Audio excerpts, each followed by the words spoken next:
Bismillahirrahmanirrahim. Assalamualaikum warahmatullahi wabarakatuh.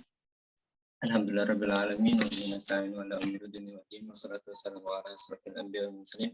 Amma ba'du. Pada dosen Pak Heri Setiawan MPD dan teman-teman sekalian yang kami banggakan. Pada kesempatan kali ini kami dari kelompok 4 akan mempresentasikan hasil kerja kelompok kami. Sebelum itu, saya akan memperkenalkan teman-teman kelompok saya. Yang pertama, ada saya sendiri, Muhammad Izimi Azra, sebagai moderator dan pemateri, dan ada Mawardana Tri Restu Susanti sebagai pemateri, dan juga Lia Suci Ramdhani sebagai pemateri. Baiklah, untuk mempersingkat waktu, mari kita mulai presentasi ini. Materi yang pertama akan disampaikan oleh teman saya, Mawardana Tri Restu Susanti. Adanya dipersilakan.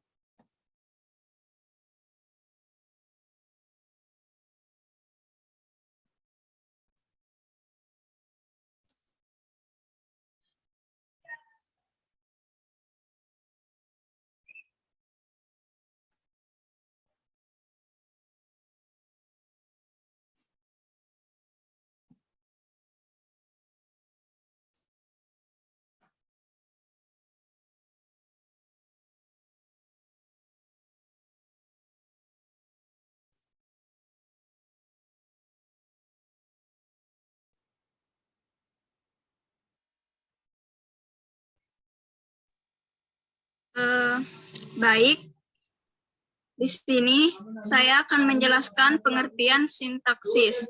Secara etimologi, sintaksis berasal dari bahasa Yunani, yaitu sun, yang berarti dengan, dan tatein, yang berarti menempelkan. Pengertian sintaksis secara umum adalah studi dan aturan dari hubungan kata satu sama lainnya sebagai penyatuan gagasan dan sebagai bagian dari struktur kalimat. Dan lebih singkatnya, pengertian sintaksis adalah studi penghimpunan dan tautan timbal balik antara kata-kata, frase-frase, klausa-klausa dalam kalimat. Sekian dari saya. Saya kembalikan ke moderator. Baik, terima kasih untuk Saudari Mawar. Selanjutnya, materi yang selanjutnya akan disampaikan oleh Saudari Lia Suci Ramdhani. Adanya, silakan.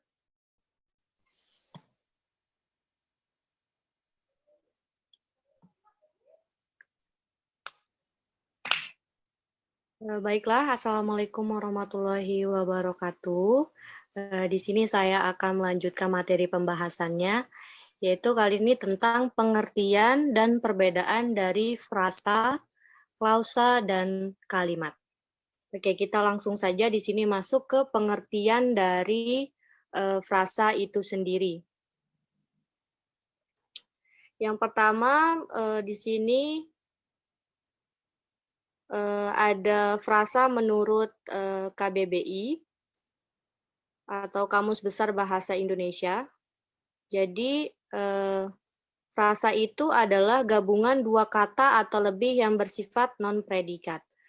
Nah, di sini juga ada pendapat dari para ahli, tapi saya sebutkan satu saja, yaitu menurut Ramlan, frase atau frasa itu adalah satuan gramatik yang terdiri dari dua kata atau lebih yang tidak melampaui batas fungsi unsur klausa. Nah, jadi sebelum kita masuk ke ciri-ciri dari frasa ini, kita harus ketahui dulu unsur-unsur yang terdapat pada kalimat, yaitu ada 4 unsur. Yang pertama adalah subjek, predikat, objek, dan keterangan. Nah, ini nantinya sangat penting untuk mengetahui perbedaan dari frasa, klausa, maupun kalimat. Nah, kita masuk ke ciri-cirinya di sini. Ciri-ciri pertama, frasa terdiri dari minimal 2 kata atau lebih, menduduki fungsi gramatikal dalam kalimat. Yang ketiga, frasa harus mempunyai satu makna gramatikal. Yang keempat, frasa bersifat non-predikat. Yang kelima, frasa selalu menduduki satu fungsi kalimat. Nah, untuk lebih jelasnya, di sini saya akan di sini ada contoh frasa, yaitu Azra memasak ayam goreng di dapur. Nah, di sini kita lihat ciri yang pertama dari frasa, yaitu terdiri dari minimal 2 kata atau lebih. Jadi di sini dalam contoh kalimat ini yang menjadi frasa adalah ayam goreng. Nah, menduduki atau mempunyai fungsi gramatikal dalam kalimat. Nah, seperti yang kita lihat di sini, Azra menduduki fungsi sebagai subjek, memasak menduduki fungsi sebagai predikat, dan ayam goreng menduduki fungsi sebagai objek, sedangkan di dapur menduduki fungsi sebagai keterangan. Nah, frasa harus mempunyai satu makna gramatikal. Nah, ini yang dimaksud. Jadi di sini ayam goreng, ayam itu adalah kata intinya, sedangkan goreng adalah tambahannya. Dia terdiri dari 2 kata, tetapi memiliki satu makna, ayam goreng. Ya, ayam yang digoreng. Yang selanjutnya adalah frasa selalu kalimat. Nah, jadi di sini seperti yang tadi saya jelaskan tadi, ayam goreng ini menduduki satu fungsi, yaitu fungsinya sebagai objek. Oke, selanjutnya kita masuk ke pengertian dari klausa.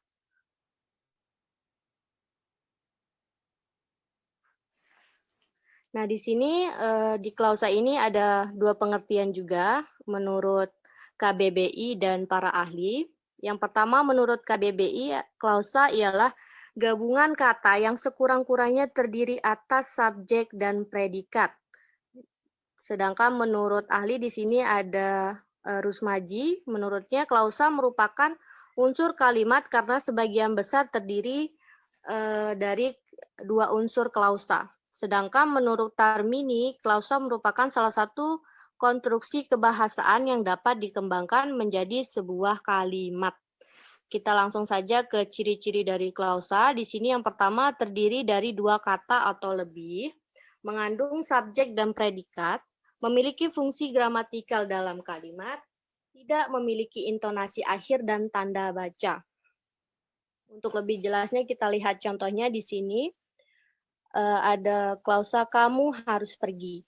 Jadi dia mengandung terdiri dari 2 kata atau lebih ya. Di sini contohnya terdiri dari 3 kata, mengandung subjek dan predikat. Nah, kita bisa lihat di sini yang menjadi subjek adalah kamu, sedangkan harus pergi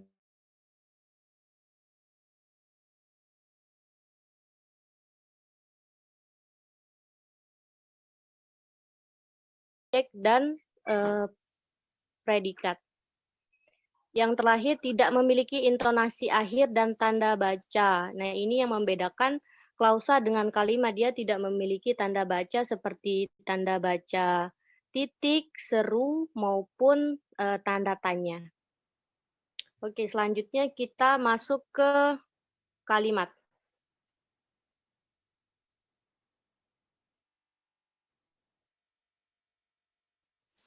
Nah, jadi di sini menurut Darjo Widojo menyatakan bahwa kalimat ialah bagian terkecil dari suatu ujaran teks atau wacana yang mengungkapkan pikiran yang utuh secara ketatabahasaan.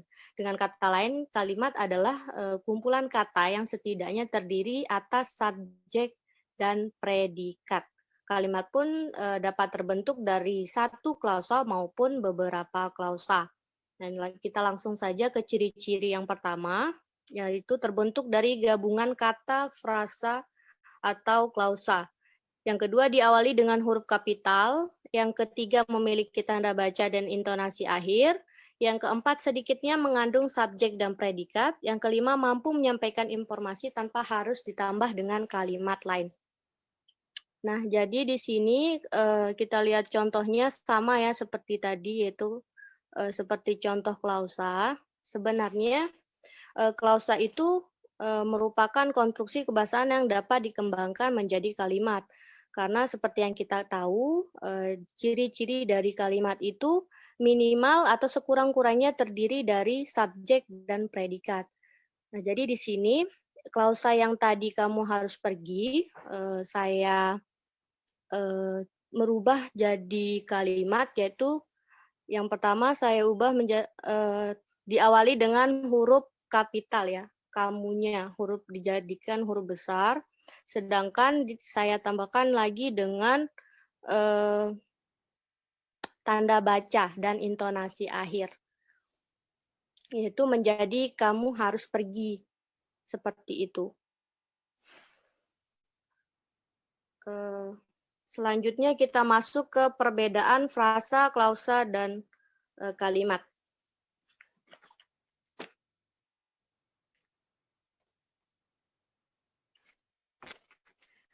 Nah, jadi di sini ada 5 indikator yang merupakan pembeda dari frasa, klausa, dan kalimat.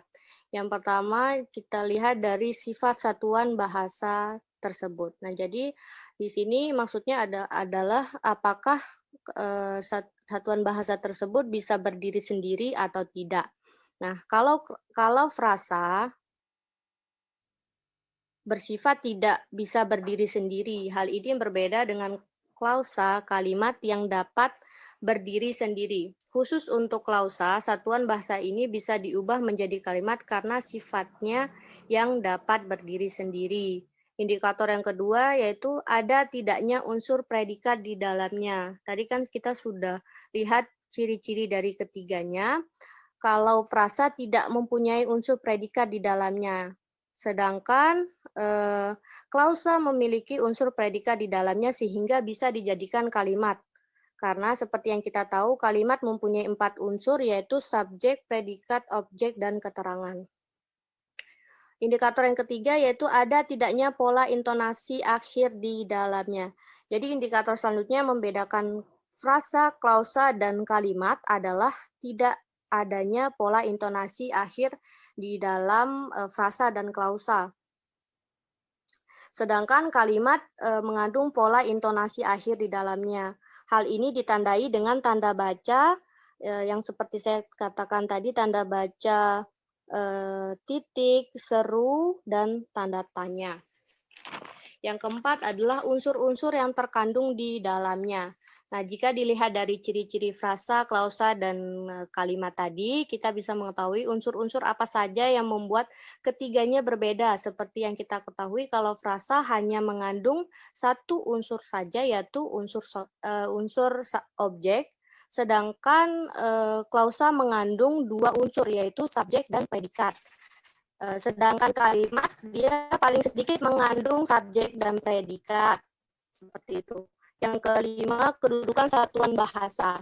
Nah, jadi jika dilihat dari indikator ini, frasa merupakan satuan bahasa yang berkedudukan sebagai salah satu pembentuk kalimat, begitu pula dengan klausa. Sedangkan kalimat kedudukannya adalah sebagai satuan bahasa yang terbentuk dari kata, frasa, dan klausa. Sekian penjelasan dari saya kembalikan lagi ke moderator. Baik, terima kasih untuk Saudara Lia. Baik, selanjutnya jenis-jenis frasa. Satu, frasa berdasarkan kelas katanya, frasa terbagi menjadi beberapa kelompok. Antara lain, A. Frasa nomina. Unsur-unsurnya berasal dari kelas kata nomina atau kata benda. Misalnya suami istri, ayah ibu, adik kakak, dan lain sebagainya. Yang kedua ada frasa verba. Unsur-unsurnya berasal dari kelas kata verba atau kata kerja. Misalnya jual beli, belajar mengemudi, sedang memasak, dan lain sebagainya. Yang ketiga ada frasa adjektiva. Unsur-unsurnya berasal dari kelas kata adjektiva atau kata sifat. Misalnya cantik sekali, masih muda, dan lain sebagainya. Frasa adverbia. Unsur-unsurnya berasal dari kelas kata adverbia atau keterangan. Misalnya sore ini, tadi pagi, lusa, dan lain sebagainya. Yang selanjutnya ada macam-macam klausa. Yang pertama ada klausa transitif. Klausa transitif adalah klausa yang verbanya selalu disertai objek. Misalnya, ia sudah tiba. Yang kedua ada klausa intransitif. Klausa intransitif adalah klausa yang verbanya tidak memerlukan objek. Misalnya ia sudah tiba. Yang ketiga adalah klausa aktif. Dalam klausa aktif, verbanya selalu berupa kata kerja aktif. Misalnya nenek menulis surat. Yang keempat ada klausa pasif. Dalam klausa pasif, verbanya berupa kata kerja pasif. Misalnya ia dipaksa mundur. Yang terakhir ada klausa relatif. Klausa relatif adalah informasi tambahan mengenai nomina atau pronomina dari sebuah kalimat. Biasanya disertai kata yang untuk lebih jelasnya biasanya disertai kata yang. Untuk lebih jelasnya kita lihat contoh berikut ini. Contohnya, perempuan itu memikirkan suaminya. Perempuan itu memikirkan suaminya yang lama tak pulang. Yang selanjutnya ada jenis-jenis kalimat.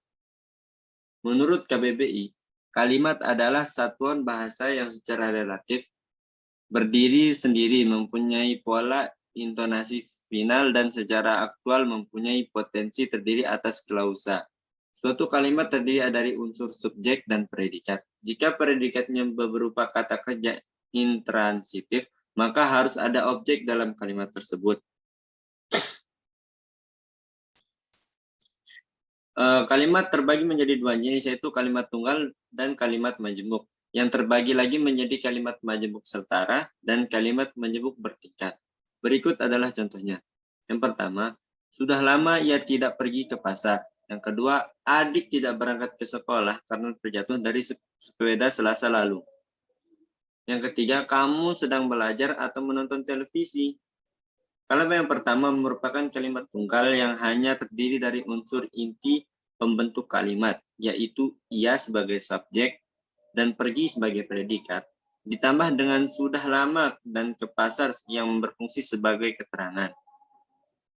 Sedangkan kalimat kedua merupakan kalimat majemuk karena terdapat dua klausa dengan predikat yang berbeda di dalamnya, yaitu berangkat dan terjatuh yang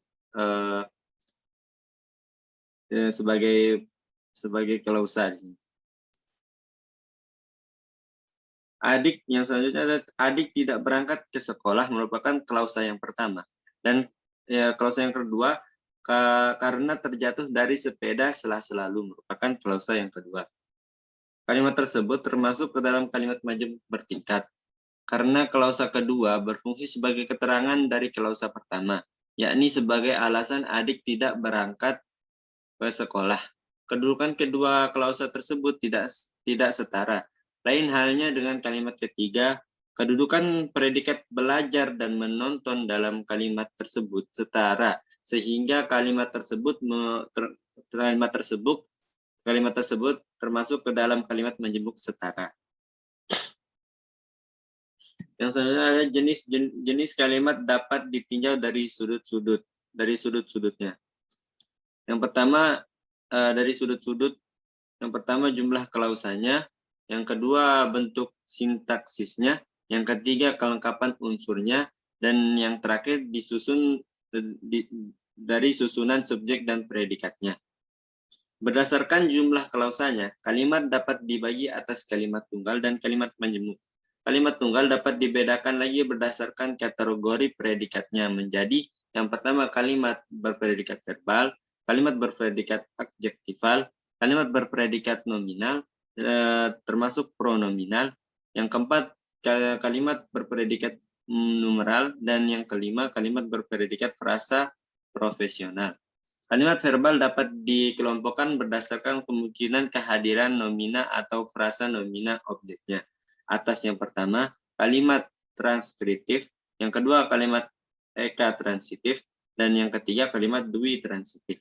Kalimat majemuk juga dapat dibagi lagi atas yang pertama, kalimat majemuk setara, dan yang kedua, kalimat majemuk bertingkat. Berdasarkan bentuk kategori sintaksisnya, kalimat lazim dibagi atas yang pertama kalimat deklaratif atau kalimat berita, yang kedua kalimat imperatif atau kalimat perintah, yang ketiga kalimat interrogatif atau kalimat tanya, atau kalimat ekslamatif atau kalimat seruan. Penggolongan kalimat berdasarkan bentuk sintaksisnya itu tidak terkait dengan fungsi pragmatis atau nilai komunikatifnya, yakni fungsi pemakaian bahasa yang bertujuan untuk komunikasi. Kalimat interogatif misalnya memang lazim digunakan untuk meminta informasi atau untuk bertanya. Tetapi dalam konteks wacana tersebut dapat bermakna permintaan. Dilihat dari segi kelengkapan unsurnya, kalimat dapat dibedakan atas yang pertama kalimat lengkap atau kalimat mayor, dan yang kedua kalimat tak lengkap atau kalimat minor, dan dari segi susunan subjek dan predikat. Kalimat dapat dibedakan atas yang pertama kalimat biasa, yang kedua ada kalimat inversi.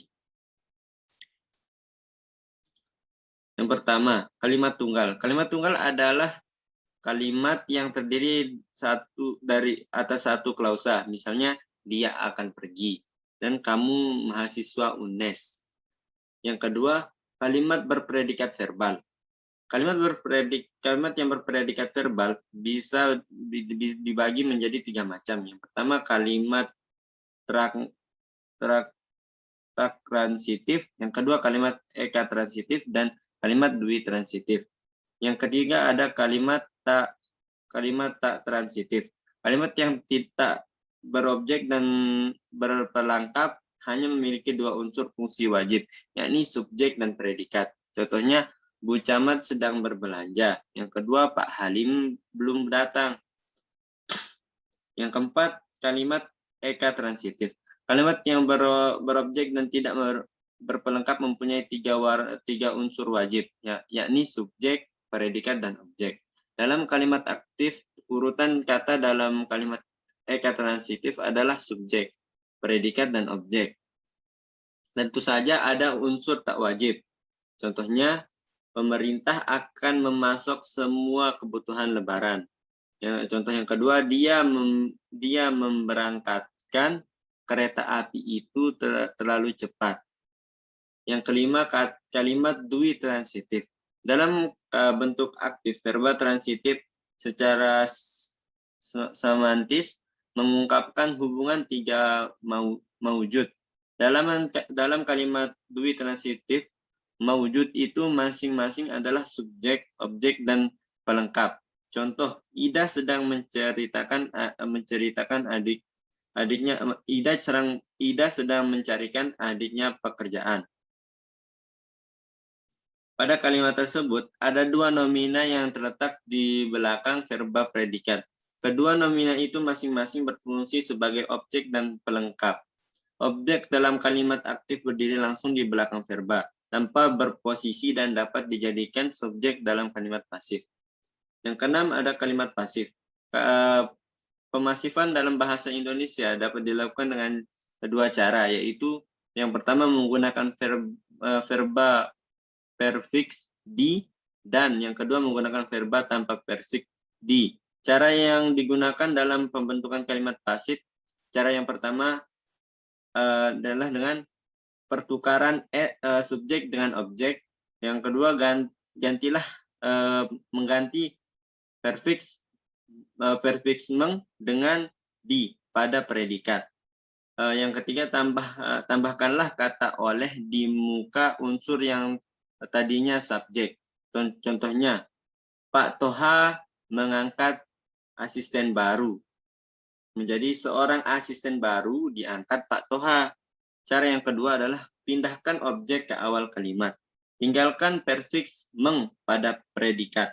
Pindahkan subjek ke tempat yang tepat sebelum verba. Contohnya, saya sudah mencuci mobil itu menjadi mobil itu sudah saya cuci.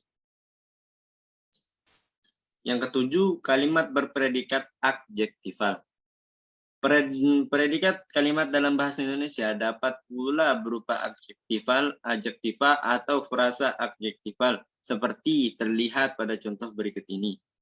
Yang pertama, ayahnya sakit. Contoh yang kedua, pernyataan orang itu benar. Kalimat yang kedelapan adalah kalimat berpredikat nominal. Dalam bahasa Indonesia ada macam kalimat yang predikatnya terdiri atas nomina termasuk pronomina atau frasa nominal. Dengan demikian, kedua nomina atau frasa nomina yang dijejerkan dapat membentuk kalimat asalkan syarat untuk subjek dan predikatnya terpenuhi. Syarat kedua unsur itu penting karena jika dipenuhi, maka jejaran nomina tadi tidak akan membentuk kalimat. Contohnya, buku itu cetakan Bandung. Yang kesembilan, kalimat berpredikat numeral. Ada pula kalimat yang berpredikatnya berupa frasa numeral. Contohnya, anaknya banyak. Kedua, uangnya hanya sedikit. Nah, yang terakhir, yang ke-10, ada kalimat berpredikat frasa profesional. Predikat kalimat dalam bahasa Indonesia dapat pula berupa frasa profesional. Contohnya, ibu sedang ke pasar, mereka ke rumah kemarin. Yang ke-11 ada kalimat dilihat dari bentuk sintaksis. Jika dilihat dari bentuk sintaksisnya, kalimat dapat dibagi sebagai berikut. Yang pertama, kalimat deklaratif. Kalimat deklaratif juga dikenal sebagai kalimat berita. Dalam pemakaian bahasa untuk kalimat deklaratif umumnya digunakan oleh pembicara atau penulis untuk membuat pernyataan sehingga isinya merupakan berita bagi pendengar atau pembacanya. Kalimat berita dapat berupa bentuk kalimat atau apa saja asalkan isinya merupakan pemberitaan. Contohnya, tadi pagi ada tabrakan mobil di dekat Monas. Saya lihat ada bus Ciliwung tadi pagi. Yang kedua, kalimat imperatif. Kalimat imperatif, pemerintah atau suruhan dan perintah atau suruhan dan permintaan jika ditinjau dari isinya dapat diperinci menjadi 6 golongan. Yang pertama, perintah atau suruhan jika pembicara menyuruh melawan bicaranya. Yang kedua, perintah halus. Yang ketiga, permohonan. Yang keempat, ajakan. Yang kelima, larangan atau perintah negatif. Yang keenam dan yang terakhir adalah pembiaran. Yang ketiga, kalimat imperatif tak transitif. Kalimat imperatif tak transitif dibentuk dari kalimat deklaratif atau tak transitif yang dapat berpredikat dasar frasa adjektifal dan frasa verbal yang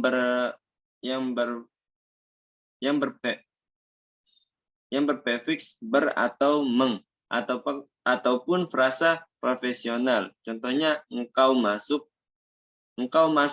tenang. Yang keempat, kalimat imperatif transitif. Kalimat imperatif yang berpredikat verba transitif mirip dengan konstruksi kalimat deklaratif pasif. Petunjuk bahwa verba kalimat dapat dianggap berbentuk pasif adalah kenyataan bahwa lawan yang bicara yang dalam kalimat deklaratif berfungsi sebagai subjek atau pelaku menjadi pelengkap pelaku. Sedangkan objek sasaran dalam kalimat deklaratif menjadi subjek sasaran kalimat imperatif. Contohnya, carilah pekerjaan apa saja. Yang kedua, belikanlah adikmu sepatu baru. Yang kelima, imperatif halus. Kalimat imperatif halus. Ada sejumlah kata yang digunakan untuk menghaluskan isi kalimat imperatif seperti kata tolong, coba, silahkan, sudilah, dan kiranya. Contohnya seperti tolong kirimkan kontrak ini. Tolong kirimkan kontrak ini. Yang kedua, silakan ke situ dulu. Yang keenam, kalimat imperatif permintaan. Kalimat imperatif juga dapat digunakan untuk mengungkapkan permintaan. Kalimat seperti itu ditandai dengan kata mohon atau minta. Subjek pelaku kalimat imperatif permintaan adalah pembicara yang tidak dimunculkan. Contohnya seperti minta perhatian saudara-saudara. Yang kedua, mohon diterima dengan baik. 7. Kalimat imperatif ajakan dan harapan. Di dalam kalimat imperatif ajakan atau harapan tergolong kalimat yang biasanya didahului kata ayolah, marilah, harap, dan hendaknya. Contohnya seperti ayolah masuk. Yang kedua, mari kita makan. Kalimat imperatif larangan. Kalimat imperatif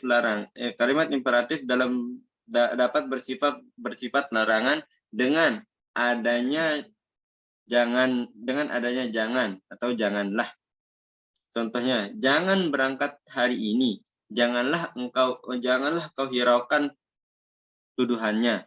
Yang ke-9, kalimat imperatif pembiaran. Yang juga termasuk golongan kalimat imperatif ialah pembiaran yang dinyatakan dengan kata biarlah atau biarkanlah. Sebelumnya dapat diartikan bahwa kalimat itu menyuruh dan membiarkan supaya sesuatu terjadi atau berlangsung dalam perkembangannya. Kemudian pembiaran berarti meminta izin agar sesuatu dihalangi. Biarlah saya pergi dulu. Yang ke-10, kalimat interrogatif. Kalimat interrogatif juga dikenal dengan nama kalimat tanya. Secara formal ditandai oleh kehadiran kata tanya seperti apa, siapa, berapa, kapan, bagaimana, dan bagaimana. Contoh, contohnya seperti apa dia istri Pak Ahmad. Dan yang terakhir ada kalimat ekslamatif. Kalimat ekslamatif juga dikenal sebagai kalimat seru. Secara formal ditandai dengan alangkah, betapa, atau bukan main. Kalimat ekslamatif juga disebut sebagai kalimat interjeksi. Biasanya dinyatakan untuk menyebut kekaguman atau heran. 12. Kalimat tak lengkap. Kalimat tak lengkap atau kalimat mirror. Kalimat yang tidak ada subjek atau unsur yang tidak muncul. Itu sudah diketahui pada kalimat sebelumnya. Contohnya, Amir, kamu tinggal di mana, Min? Amin menjawab, di Kampung Melayu. Bentuk di Kampung Melayu sebenarnya merupakan bagian dari bentuk kalimat lengkap. Saya tinggal di Kampung Melayu. Kalimat lengkap, saya tinggal di Kampung Melayu. Yang ke-13, kalimat inversi. Urutan fungsi dalam bahasa Indonesia boleh dikatakan mengikuti pola subjek, predikat, objek jika ada, dan pelengkap jika ada. Kalimat inversi yakni kalimat yang urutannya terbalik, umumnya mensyaratkan subjek yang tak terdefin. Akan tapi ada satu pola kalimat dalam bahasa Indonesia yang predikatnya selalu mendahului subjek. Selanjutnya adalah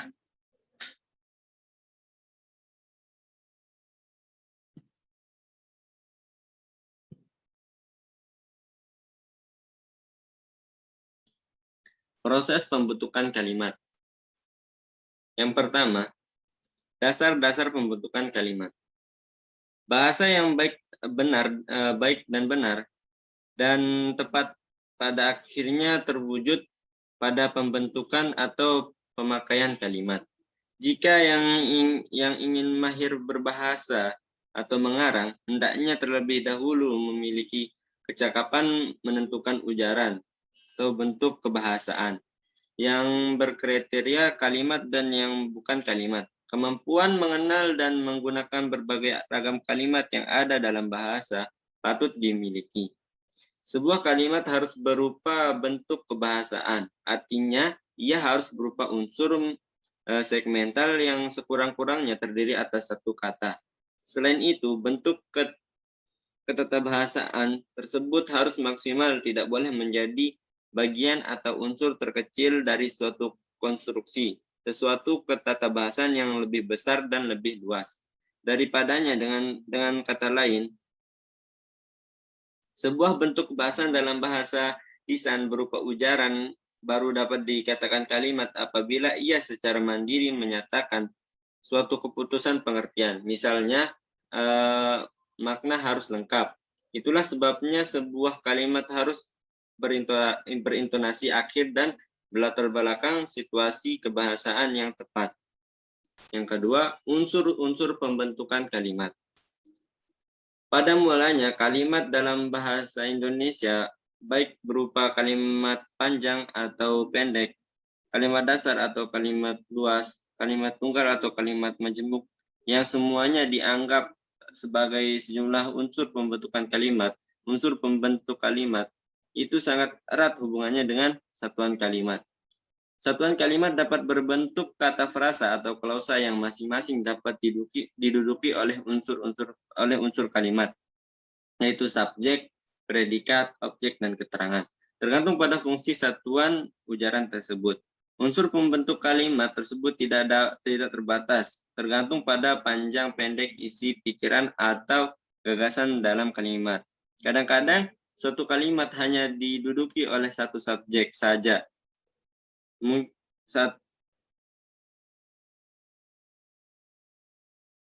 Satu predikat, satu objek, satu keterangan, atau gabungan dari sejumlah unsur itu.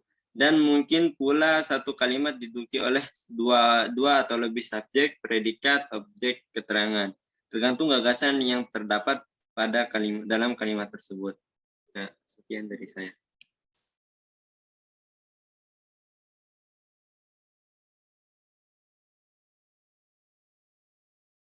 Sekian dari kami, sekian dari kelompok kami, kurang dan lebihnya kami mohon maaf.